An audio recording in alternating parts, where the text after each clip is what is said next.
Okay, baddies, welcome back to day 4 of my vacation. Obviously, starting off the day with putting on SPF. Hello, very, very important. And then because our brother came and crashed our vacation, we made him make us breakfast. Duh, that's only right. Anyways, here are some cunty little fit checks, and we started off first with hitting the beach. Hello, duh. And baddies, I think palm trees are the cutest fucking trees ever, so you're gonna see a lot of that today. And the beach today was actually very, very calm, unlike yesterday where we were getting dragged left and right and getting smacked in the face with the waves. I kid you not, one of my favorite pastimes is to just be at the beach and do nothing. Lay in the sand, go in the ocean, float in the water, find seashells. Like, that is me to a T. And after a couple of hours of being at the beach, obviously we got hungry. So we went back to the Airbnb, freshened up, and we drove to Pier Park. And y'all, the views during this drive was actually so crazy. It was beautiful. I loved it. Anyways, we decided to go to this restaurant called Dick's Last Resort. And if you're not familiar with Dick's Last Resort, just please look it up. The food was great. We got some fried pickles to start. I had some chicken wings. Y'all, I don't know what it is about the ocean that makes me crave chicken wings, but like, I've been eating them every single day. And let me just say, if you've ever been to Dick's, the waiters spare no one, not even little kids, y'all, not even the children.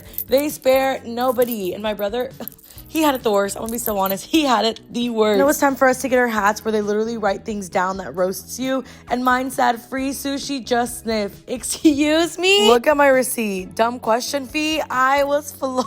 Y'all, the way she would look at me when I filmed this video, I was floored, y'all. Like, she had me gagged the entire time. That was a 10 out of 10 experience for sure. After that, my sister was craving Dippin' Dots, so we got some Dippin' Dots. And then, you already know, when I'm at Pier Park, I cannot pass up an offer to go to PJ's and get myself some beignets. I'm gonna do it every single time. Anyways, after this, baddies, we called our Uber because we were gonna go right back to the beach. You already know. But not before going back to the Airbnb and shoving all these beignets in my face. And y'all, the views from my Airbnb are just, I'm floored every single time I walk in. And the beach during sunset, oh my God, if I could stay here forever, like at this specific time of day, baddies, I fear you would never see me again. And we literally basically stayed here until we couldn't see a thing, until the moon came up and it was shining on the water. It was so beautiful. On our way back, we saw some little baby crabs in the sand. How cutie! But you already know we couldn't go back without stopping for our chocolate silk pie at Pineapple Willie's. Duh. And we're obviously not counting my sugar grams of sugar per day intake or whatever it is. This is vacation. We're not worried about that. Anyways, obviously we sat and watched The Summer I Turned Pretty. Y'all, this episode had me floored!